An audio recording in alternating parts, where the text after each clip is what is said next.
ஒரு சிறிய ஊரில் அர்ஜுன் என்ற மாணவன் படித்துக் கொண்டிருந்தான். 10ஆம் வகுப்பு பொதுத் தேர்வுக்கு முன்பு அவன் ரொம்ப கஷ்டப்பட்டான். ஆனால் அவன் மதிப்பெண்கள் எப்போதும் 60 முதல் 65 வரை தாண்டவில்லை. நண்பர்கள் பலர் 90க்கு மேல் எடுத்தனர். அவன் மனம் உடைந்து, எனக்கு படிப்பு வரவில்லை, நான் தோல்வி அடைந்தவன்தான் என்று நினைத்து படிப்பதை விட்டுவிட்டான். ஒரு நாள் அவனது ஆசிரியர் அவனை அழைத்துச் சொன்னார். அர்ஜுனா, ஒரு யானைக்கு குட்டியாக இருக்கும்போது ஒரு சிறிய கயிற்றால் கட்டி வைப்பார்கள். அது பெரிதாகிவிட்டாலும் அந்த கயிறு போதும். ஏனென்றால் அது நான் தப்பிக்க முடியாது என்று நினைத்து வளர்ந்து விடுகிறது. ஆனால் உண்மையில் அந்த கயிற்றை எளிதில் கிழித்துவிட முடியும். உன் மனதில் இருக்கும் என்னால் முடியாது என்று சொல்லும் கயிறுதான் உன்னை கட்டி போட்டிருக்கிறது. அதை முதலில் உடை.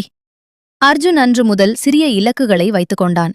ஒரு நாளைக்கு ஒரு பாடத்தை முழுவதும் புரிந்து கொள்வேன். அடுத்த நாள் 2 பாடங்கள். தினமும் 10 நிமிடம் கூடுதலாக ரிவைஸ் செய்வேன்.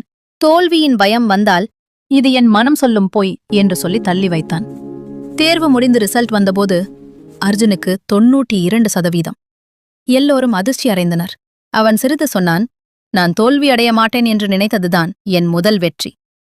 முடிவு. மாணவர்களே, உங்கள் மனதில் இருக்கும் என்னால் முடியாது என்று சொல்லும் சிறிய கயிற்றை முதலில் உடையுங்கள். ஒரு சிறிய படியை எடுங்கள். தினமும் கொஞ்சம் கொஞ்சமாக முன்னேறுங்கள். நீங்கள் நினைத்தால் நிச்சயம் வெல்ல முடியும். படிப்பில் போராடுங்கள். வெற்றி உங்களுக்காக காத்திருக்கிறது.